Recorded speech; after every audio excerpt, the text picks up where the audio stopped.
Sir एक तो क्या आपका पहला रिएक्शन क्या था इस खबर को सुनकर? क्योंकि प्रतीक से तो आपकी मुलाकातें हुई होंगी कई बार, मेरी तो व्यक्तिगत रूप से प्रतीक से कभी कोई मुलाकात नहीं हुई थी।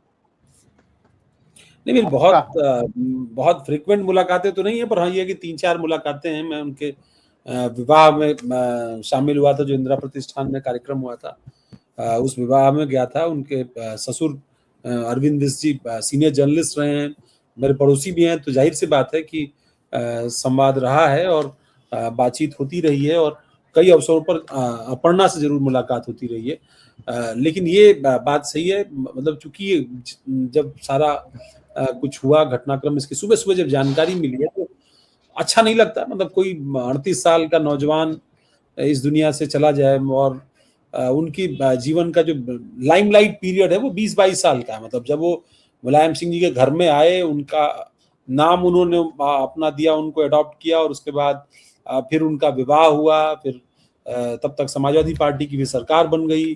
समाजवादी पार्टी की सरकार की अपने उतार चढ़ाव, अपना पारिवारिक कॉन्फ्लिक्ट जो 2014-15 के बाद उभर करके आया, उसमें कई अलग अलग तरह के सेंटर्स थे।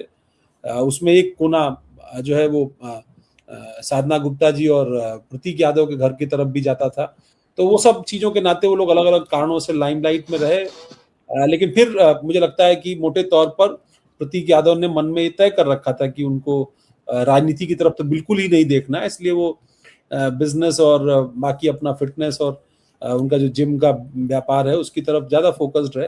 तो ये अच्छा तो नहीं लगा, किसी को भी नहीं अच्छा लगेगा कि कोई किसी यंग व्यक्ति के साथ इस तरह का, और एक्सपेक्ट नहीं करते कि आप ये हो जाए, मतलब अरे ये क्या हो गया, ये वाला भाव जो है वो सामने था बिल्कुल ही। और इसलिए इस पर अब ठीक है, किसी बड़े राजनीतिक परिवार से उनका नाम जुड़ गया था, फिर अलग अलग तरीके से अलग अलग परिस्थितियों में भी वो जुड़े। वो सब चीजें जब जुड़ती हैं तो फिर जो है वो जाहिर सी बात है कि उन परिस्थितियों में अगर कोई संदिग्ध मौत हो तो उसकी चर्चा होना स्वाभाविक है। वो चर्चा सोशल मीडिया से लेकर के मेन स्ट्रीम मीडिया तक हो रही है, वो चर्चा अभी रहेगी। पोस्टमार्टम रिपोर्ट अब से थोड़ी देर पहले आया, उसमें 6 चोटें हैं, खासतौर पर बाजू पर, सीने पर और जो है एल्बो पर, इन सब जगहों पर कुछ चोटों के निशान है। वो चोट कैसे लगी, क्या लगी, ये तो इन्वेस्टिगेशन में पता चल सकता है, सीसीटीवी कैमरों से पता चल सकता है, परिवार में कौन आया गया, क्या हुआ, कौन ले गया, ये सब चीजें। चूंकि अपर्णा भी नहीं थी वहां पर, वो बाहर थी, असम में थी,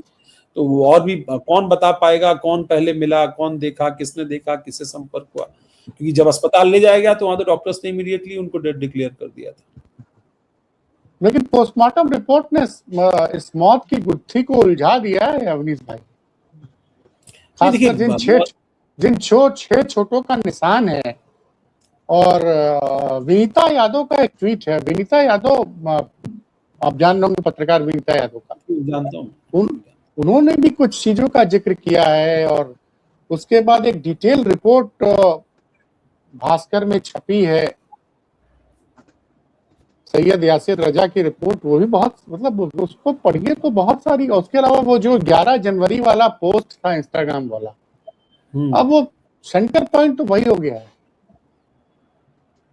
नहीं, जाहिर सी बात है। देखिए, जब कोई चीज इतनी इमीडिएट तरीके से और फिर इतने बड़े परिवार का आप हिस्सा रहे हो और वहां पर इस तरह का घटनाक्रम होता है, तो जाहिर सी बात है उसकी चर्चा होगी। और सारे एस्पेक्ट पर क्यों नहीं चर्चा होगी भाई? एक कोई भी भाई, आप कोई उम्र नहीं थी ना ये जानने की। कोई ऐसी, ठीक है कि उनको ये कहा गया कि फेफड़े में खून का थक्का जम रहा था, ये एक संक्रमण था उनको, इसका इलाज भी उन्होंने कुछ दिनों पहले कराया था 30 अप्रैल के आसपास। तो ये एक चीज थी, लेकिन वो जितने फिटनेस फ्रीक थे, अब उसके साथ साथ वो किस तरीके से, उनका जीवन शैली कैसी थी, किस तरीके से थी, वो सब चीजें समझनी पड़ेंगी। और उसके साथ साथ ये बात सही है कि पोस्टमार्टम रिपोर्ट में जो तथ्य आए उनको एक अलग तरीके से एनालाइज करना पड़ेगा। मतलब केवल आप एक साधारण तौर पर इसको ऐसे गुजार नहीं सकते हैं। खासतौर पर जो बात आपने कही कि वो जो इंस्टाग्राम पोस्ट थी उनकी, उस पोस्ट से इस घटनाक्रम यानी आज सुबह उनकी मौत तक के का जो समय काल है, ये बहुत छोटा कार्य है।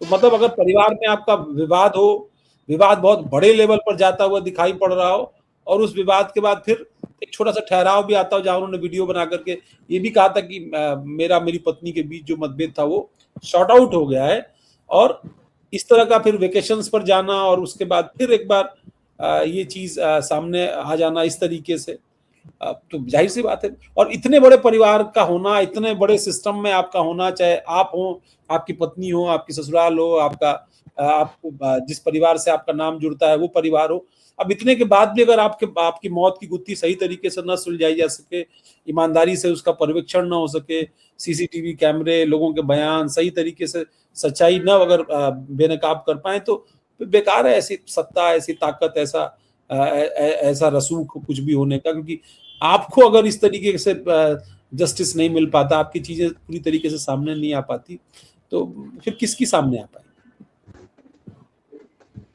नहीं, आप तो बड़े सवाल खड़े कर रहे हैं कि अगर इस मामले में सच सामने नहीं आएगा तो फिर आम आदमी को जस्टिस फिर कैसे मिलेगा? हाँ, स्वाभाविक बात है ना। मतलब अगर किसी बड़े परिवार से जुड़ने का आपको, कि अगर आपकी मौत के बाद भी उसका रास्ता सही से ना पता चले कि वो कैसे मौत हुई, क्या कारण थे, क्या घटनाक्रम था, तो फिर क्या फायदा है? मतलब और किस बात के लिए आप? नहीं, अवनीश भाई, एक सवाल और भी सवाल आपसे और भी था, क्योंकि मेदांता के डायरेक्टर से भी आपके ठीक ठाक रिश्ते हैं, मेदांता की भी चर्चा हो रही है रिपोर्ट्स में। मैंने तो क्या वो एडमिट थे 3 दिन तक, ऐसा बताया जा रहा है, उसके तो बिना डॉक्टर की परमिशन के चले आए थे घर। मैंने इतना अभी एक डॉक्टर का स्टेटमेंट जरूर सुना था, मेरी उनसे तो नहीं बात हुई डायरेक्टर से, लेकिन मैंने एक डॉक्टर का स्टेटमेंट सुना था जिन्होंने कहा कि वो प्रिस्क्रिप्शन पर थे, लेकिन उन्होंने ये भी कहा कि वो दवाइयां समय से ले रहे थे। उन्होंने ये भी कहा कि जो है वो सारी चीजें सही तरीके से कर रहे थे। वो आए थे जब उनको कुछ इश्यूज थे, उनका ट्रीटमेंट हुआ, और ट्रीटमेंट के बाद तो उन्होंने तो ऐसी कोई बात नहीं कही कि वो इमीडिएट चले गए या बगैर डॉक्टर को पता चला। मूडी थे, इसमें कोई दो राय नहीं है।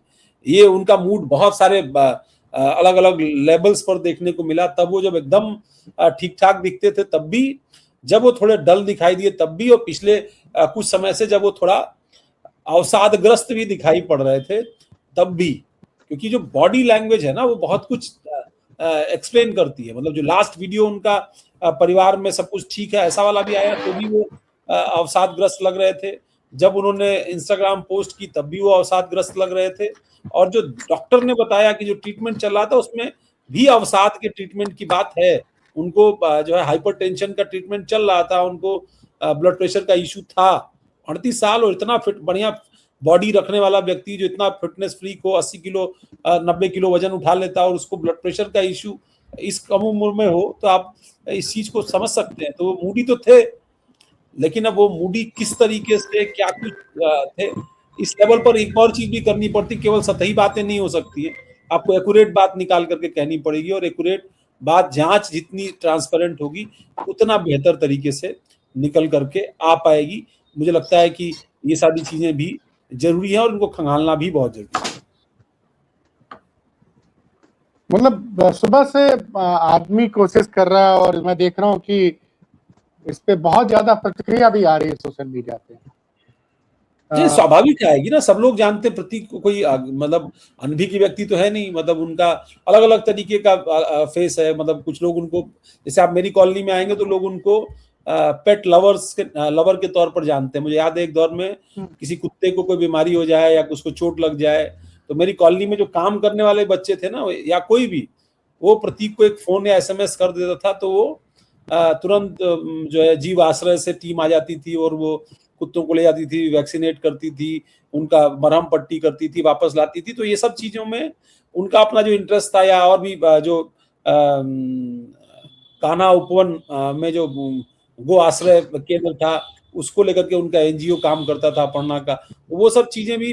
तो कई जगहों पर उनका पॉजिटिव और इस तरह का, खासतौर पर अगर आप उनसे बात कर रहे हो तो आप उनसे वो चुनाव के बारे में बात करेंगे या राजनीति के बारे में बात करेंगे, तो शायद वो आपसे 30 सेकंड में बात ना कर पाए। लेकिन द मोमेंट आप उनसे पेट्स के बारे में बात करेंगे, कैसे पेट्स को रखना चाहिए, क्या खाना चाहिए, क्या हैबिट होती है उनकी, किस तरीके से, या फिटनेस के बारे में बात करेंगे, तो संभवतः वो आपसे 5-10 मिनट, 20 मिनट, आधे घंटे तक भी बात कर सकते हैं। तो ये उनका था।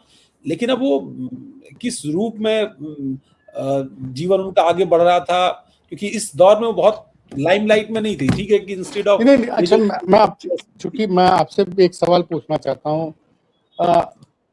2 FIR का जिक्र हो रहा है। एक FIR उनके पार्टनर ने कराई थी जो कोर्ट के आदेश पे हुई थी, एक एफआईआर इन्होंने कराई थी अपने पार्टनर पे। इनके पार्टनर ने कोर्ट के आदेश पे एफआईआर कराई थी इनके साले के नाम पे, और 15-20 करोड़ का गबन का मामला। फिर इन्होंने एफआईआर कराई थी क्योंकि चूंकि आप बड़े नजदीक से आपने क्राइम कवर भी किया है। इतनी जानकारी है कि इनके ब्रदर इन लॉ और एक उनका जो सहयोगी है वो उनके खिलाफ एफआईआर दर्ज हुई थी किसी लैंड फ्रॉड के मामले में, किसी ने कंप्लेन की थी, उसमें बाद में शायद क्रॉस एफआईआर भी हो गई थी। तो वो एक घटनाक्रम मुझे पता है, जितनी जानकारी है उतना। तो वो लैंड फ्रॉड था, कोई लुलु मॉल के सामने की कोई लैंड वैंड थी, उसमें ये कंट्रोवर्सी हुई थी, लेकिन उसका प्रतीक से कैसे लेना देना ये मुझे नहीं मालूम। ये बात सही कि रियल एस्टेट के बिजनेस में थे वो।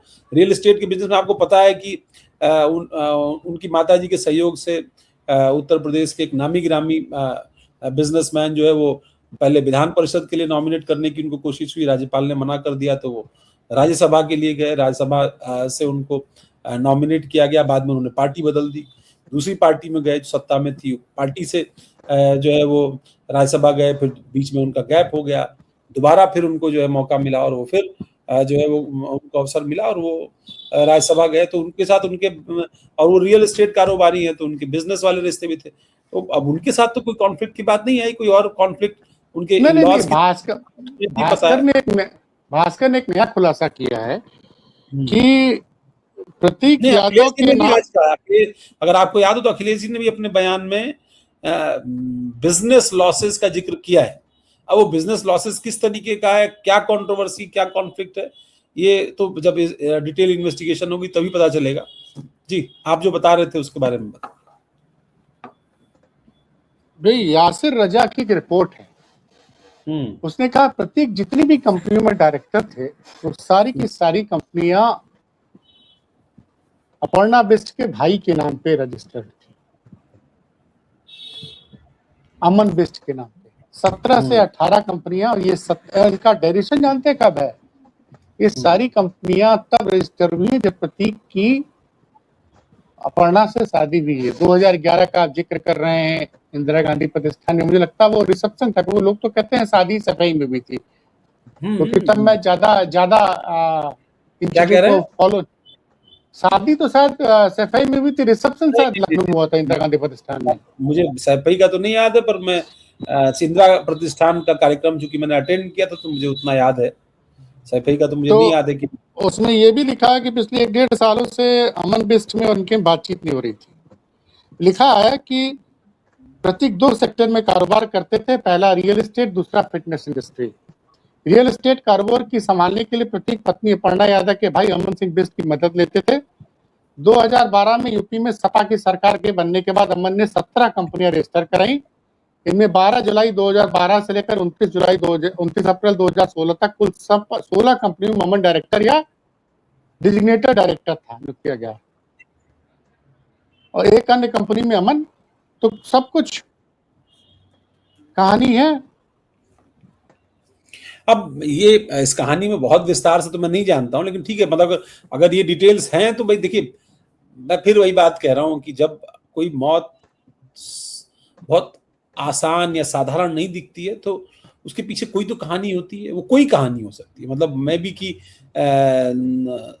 कोई केमिकल एक सवाल है जो कि एक नई चीज मेरी नजर चली गई, उसी रिपोर्ट को मैं स्कैन कर रहा था कि ये तो हमने बहुत महसूस किया है कि प्रतीक ने नोएडा के भी एक कारोबारी के साथ कई करोड़ का इन्वेस्टमेंट किया था।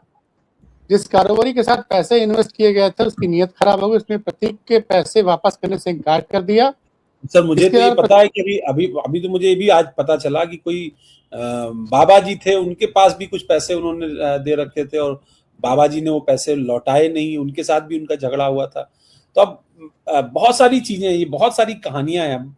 इन कहानियों का इन्वेस्टिगेशन मुझे नहीं लगता कि कोई करने जाएगा, लेकिन जब आप मान लीजिए कि किसी को डिप्रेशन ही इसी से हो, मतलब इसकी कोई एफआईआर ना हो, कोई लीगल इसके इश्यूज ना हो, बट अगर इसके नाते ही उसको डिप्रेशन हो और उसकी मौत हो जाए या शरीर में उसके कुछ केमिकल डिस्टर्बेंस हो, हार्मोनल डिस्टर्बेंस हो, चीजों में कोई डिस्टर्बेंस हो, या वो किसी एडिक्शन की तरफ चला जाए, मतलब there are an number of options, और इतना ओपन, मैं इसीलिए तो कह रहा हूँ कि इतने बड़े परिवार लेकिन के मैं जो बाद मैं समझना चाहता हूँ मनीष भाई कि अ, उस व्यक्ति की हिम्मत को मैं दाद दूंगा जो नेताजी के परिवार के, नेताजी के पुत्र का पैसा मार के बैठ जाए।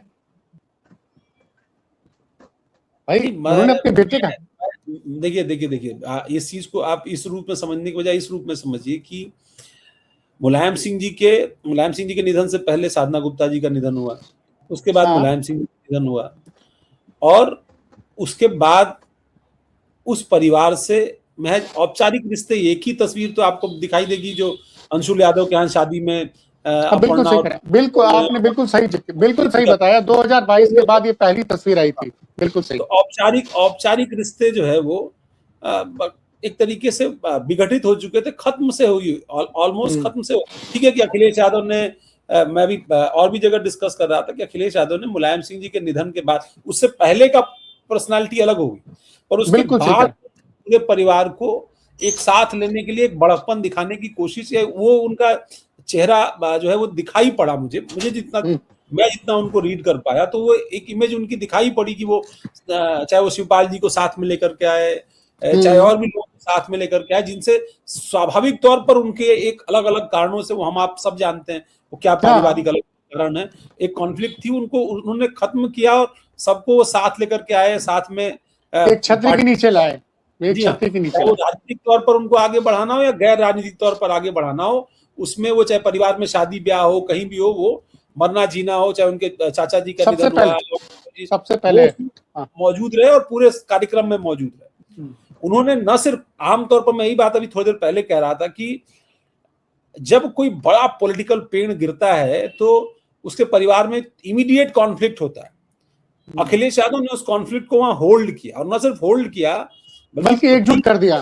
हाँ, जबकि प्रतीक तो उनकी माताजी का निधन हो चुका था, गार्जियन के तौर पर नेताजी बचे थे, उनका भी निधन हो गया था। तो आमतौर पर अगर दूसरे राजनीतिक दल या दूसरी परिस्थिति या कोई दूसरा पॉलिटिकल पर्सनालिटी होता तो वो उनको वहीं पर रिटाइज कर देता, उस प्रक्रिया से ही बाहर कर देता। लेकिन बहुत सारी ऐसी तस्वीरें जिसमें आपको देखने को मिलेगा कि अस्थि विसर्जन में अखिलेश यादव हाथ लगाए हुए, प्रतीक भी पीछे से हाथ लगाए हुए, और तो वो डिस्क्रिमिनेट नहीं किया उन्होंने, उनको जोड़े रखा और अपनी ओर से जोड़े रखा। ठीक है कि वो पॉलिटिकल पार्टी में उनकी पत्नी दूसरी पार्टी में चली गई, और अभी रिसेंटली जो झंडा जलाने की घटना हो गई, उसके बाद अलग तरह के अलग अलग तरह की, और अभी भी वो उसको डिफेंड करती हुई कई सोशल मीडिया प्लेटफॉर्म पर दिख रही, पर उनको शायद वो ये जवाब नहीं दे पा रही कि तुम्हारे अलावा किसी बीजेपी के और नेता ने क्यों नहीं किया। मतलब अगर ये अच्छा काम होता तो बीजेपी के और भी महिला नेता ऐसा काम करती, पर किसी पुरुष नेता ने भी नहीं किया। हाँ, मैं एक बात कह रहा हूँ। फिर अनुपमा जायसवाल वाला केस हुआ कि इसमें वो जल गई पुतला जलाते वक्त, और वो उनको चोट लगी, और फिर उनको जो है देखने के लिए सबसे पहले अखिलेश पहुंचे। तो वो अलग अलग तरीके के फीचर्स है, मैं इसलिए इस चीज को कह रहा हूं कि तो ये नहीं दिखता है कि कॉन्फ्लिक्ट किस लेवल का है, पर कॉन्फ्लिक्ट है। अब तो जो चीज दिखी रिसेंट जो दिखी वो तो विद इन फैमिली कॉन्फ्लिक्ट दिखी। अब ठीक है कि उनका वीडियो इसको लेकर के भी आ गया कि नहीं, देयर इज नो कॉन्फ्लिक्ट, तो अब देयर इज नो कॉन्फ्लिक्ट, तो अब उसके बाद फिर आप क्या कहेंगे? मतलब कानून तो सबूत के हिसाब से चलता है। अब अगर मैं वही बात, बिजनेस में कोई लॉसेस भी है या किसी के साथ बिजनेस राइवलरी भी आपकी चल रही है, पर डिप्रेशन अगर आपके शरीर पर आ रहा है और आपकी मौत हो रही, तो आप क्या कर लेंगे? फिर जो विक्टिम है, जो विक्टिम फैमिली है, अब चाहे आपके बच्चे बड़े होते, आपकी पत्नी या आपका परिवार, कोई पुलिस में ये औपचारिक कंप्लेन तो करेगा ना कि भाई ऐसा हो गया था इसलिए ऐसा हुआ। अखिलेश जी का भी स्टेटमेंट आपने सुना कि परिवार जो कहेगा वो करेंगे। परिवार का मतलब उनका उनके परिवार को लेकर, उनके बच्चों को लेकर, क्योंकि बच्चे हैं उनके, वो इस नाते बच्चों और पत्नी की बात कर रहे थे। और फिर उन्होंने कहा कि कानून जो कहेगा, कानून की औपचारिकताओं के हिसाब से पोस्टमार्टम हो गया, पोस्टमार्टम की रिपोर्ट आ गई, कुछ चीजें आगे फर्दर इन्वेस्टिगेशन के लिए भेजी गई है, चाहे उसमें लिवर का हो, मतलब जो विसरा हो, और सारी चीजें हो, हार्ट की कुछ चीजें हो, वो सब चीजें जो है वो फर्दर इन्वेस्टिगेशन के लिए भेज दी गई। अब उससे आपके तो बायोलॉजिकल चीजें ही तो निकल के आ पाएंगी। बिजनेस में क्या इश्यू हो गया वो तो मतलब मुझे लगता है कि अब ये सदैव की मिस्ट्री ही बनी रहे। आपने बड़ी बात कह दी। अब अंत में बस अब इस प्रोग्राम को ही खत्म करूंगा, लेकिन जाते जाते एक छोटा सा मेरे सवाल आ गया मेरे मन में। अवनीश भाई एक लाइन में जवाब दे दीजिए कि कुछ जगह ये भी जिक्र किया जा रहा है कि वो अपनी दोनों बेटियों को लेकर इंग्लैंड में सेटल होना चाह रहे